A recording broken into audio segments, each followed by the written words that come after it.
What's up, KG?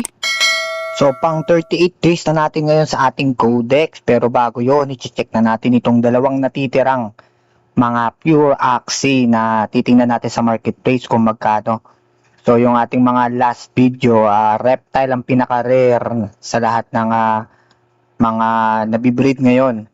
So, ngayon, titingnan naman natin ngayon itong Bird tsaka Aqua kung anong status nila sa market, kung meron pa bang may supply ba nito or may nagbi-breed ba. So, i-check natin ito, yung ating bird tsaka aqua. Pero aqua muna tayo kasi itong bird is may dalawang parts dito na parehas. So, dalawa yung mouth, hungry bird tsaka yung peacemaker. So, tingnan natin yung aqua. So, niready ko na yung aqua. So, merong 429 axis ang aqua. Pero dalawa lang yung binebenta. So, makikita natin na pinakamababa niya is $7. Bakit? Kasi ginagamit na rin ito sa classic. Kaya meron na talaga siyang market. Kaya talagang available siya. So, marami-raming supply ang aqua sa 429. Pero mas marami pa rin yung sa sa beast pala kakunti lang din, no? Pero itong sa aqua mas maano siya. So, 429 siya. Dalawa lang yung ibinebenta. So, tingnan natin yung sa bird. So, sa bird, feather spear, tri-feather, at saka post fight. Yun muna. Feather spear, tri-feather, post fight. So, feather spear, tapos tri-feather, tapos post fight.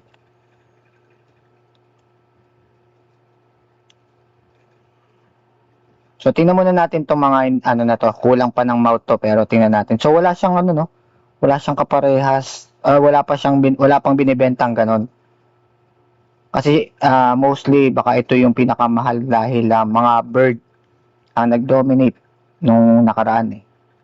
So, tingnan natin yung mga not for sale. So, ang supply is 125. So, hindi pa rito yung mismong mouth. So, check muna natin yung mouth ng hungry bird kung ilan. So, hungry bird.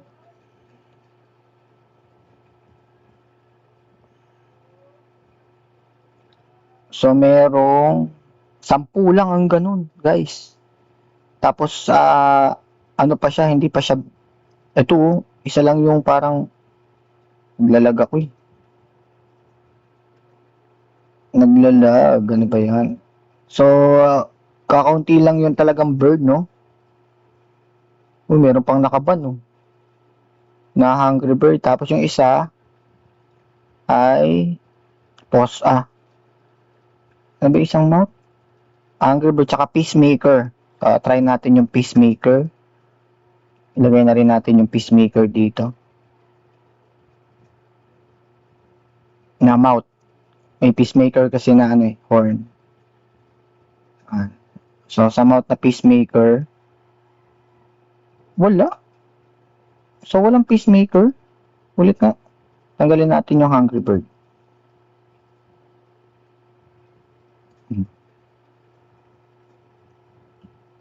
Ayun, meron pala. Ayan. Peacemaker, 6 na axi lang. So, rare din ito, no? Rare din itong, itong ng bird, no? So, tingnan natin kung yung pinakabago. Highest ID. So, tingnan natin yung pinakabago. So, ito kabibreed lang, oh. May mga nagbibreed na, oh. Pang 12 million sila. Kung natatandaan nyo si CAG, yung ating breed is pang 12 million din. So, ito is pang 12 million din, oh. Yan natin. Pero ba't level 29 na? Bilis naman na ito. So, ito yung mech Axie. Tingnan natin ang birthday nito. Nakikita ba yung dito? Naglalag ako, guys. Ano pa yan? Malag. Refresh nga muna natin. Ano pa kasi ngayon down ano pa ngayon kasi nagma-migrate. Kaya nga baka hindi natin maano yung ngayon, yung ating bounty board. January 1, 1970.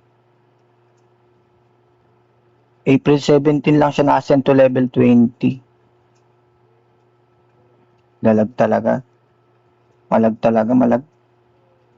Hindi ko alam kung makakapag ano tayo dito, daily bounty. Kung hindi man, i-update ko na lang kayo bukas. Kung makakapag ano tayo.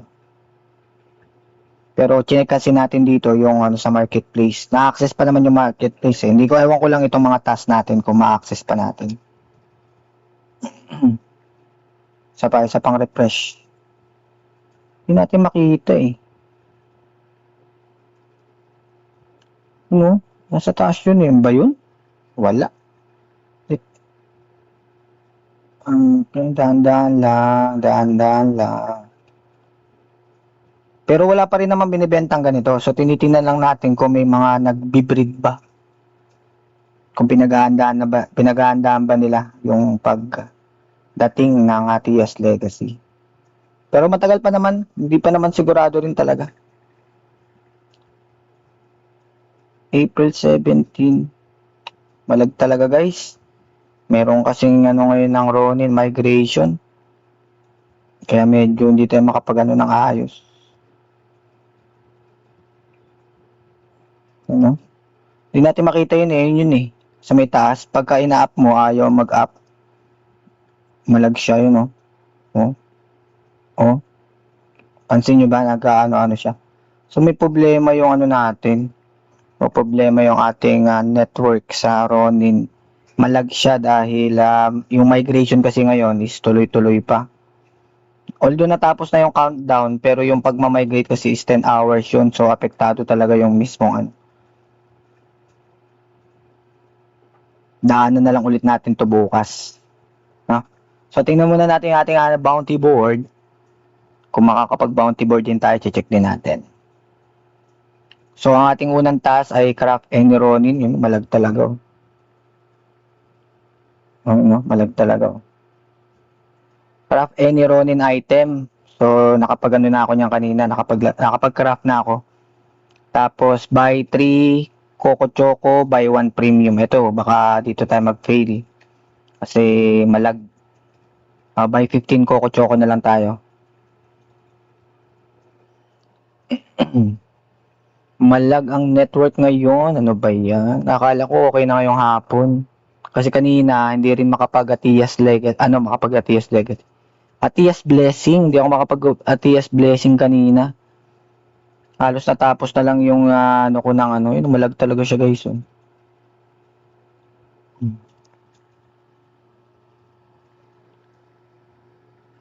Malag talaga siya. O, refresh natin. So, 15.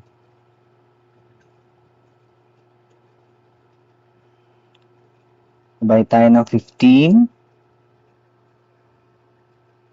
Uy, ba't isa lang? 15. Yung nakikita nyo, nag-ano siya, nanginginig eh. Nanginginig ang ating screen. 0.34. Ayan, so nakabil tayo ng 0.34. Ang sunod ay wala na. Malag talaga. Tapos, pero hindi, pipilit natin yan, buy 1 premium. Siyempre para sa inyo. Tsatsagaan natin yan.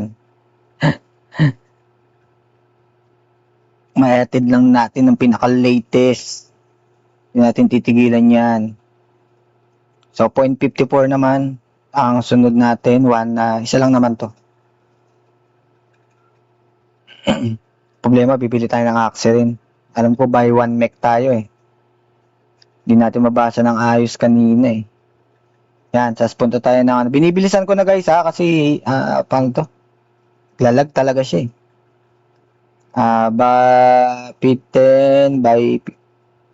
Buy 1 mech muna tayo. Buy any mech. Malaga, yun. Leafy.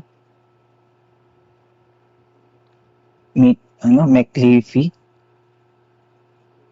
Wala pa akong Leafy ata eh. Ito na lang. Yung may Leafy na lang, wala pa ako nito. So, $1, 1.02. 1.02. 1.05 pala. 0.5 USDC.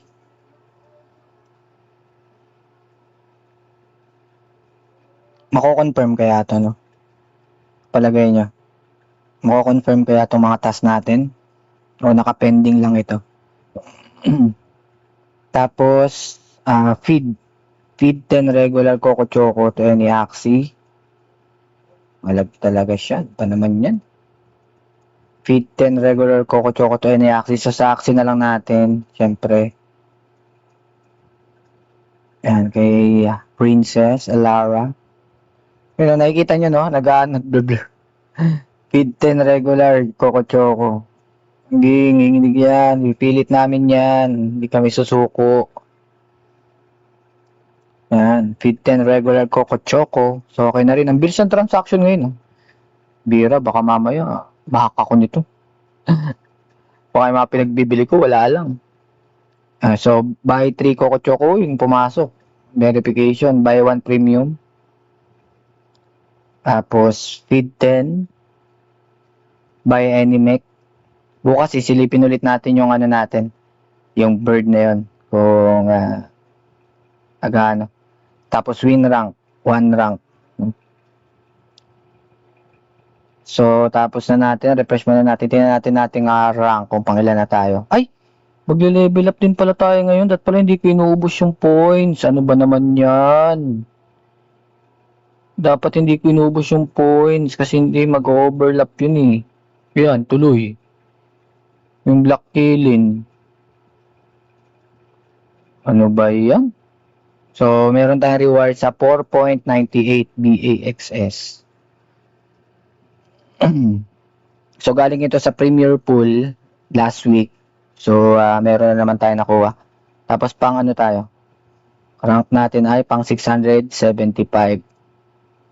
Yan. Tapos, punta natin yung ating Black Killing. Ayun, nawala sa isip ko. Level ano na pala tayo. Hindi tuloy yun hindi tuloy siya na ano rito. Oh well, ganun talaga. Wala malag kasi. Hindi ko rin na masyadong naisip eh. Pero ano kasi yun, pupunuin mo muna yung level, yung pang level 20 mo, tapos yung matitirang points mo, dito na sana papasok kung na-open lang natin. Wala Hindi natin na-open eh. So, kunin na natin tong reward ng Golems of War. May accessory tayo makukuha dito. Yun. So, plus 300 points. Tapos, meron pala tayong book. Meron palang panibagong book. So, check din natin yung panibagong book. Ano ba mangyayari doon sa panibagong book? So, additional points. Tapos, check natin ang book. Ano sasabi ng book? Play natin. During the Battle of the Blood Moon, Sentinel pot golems fought alongside Axie warbands until their spirit clay bodies fractured and returned to the soil. Some were gathered and reforged after the fighting ended. Others were buried where they fell, entrusted back to Lunasia as guardians who had fulfilled their purpose. Axis held the front lines while Sapidae guided the flow of the battle from behind. Through hot golems, Sapidae, puro ng Sapidae commanders. Ang lalim naman kasi ng ano nito, hindi naman masyado maintindihan yung kwento, no? Sentinel pot golems, tapos Wind bells rang throughout the night, their tones shifting as the battle dragged on. At times, they rang in warning, at times in grief, and at times with a strange, unfamiliar resonance, as if responding to something far beyond the battlefield.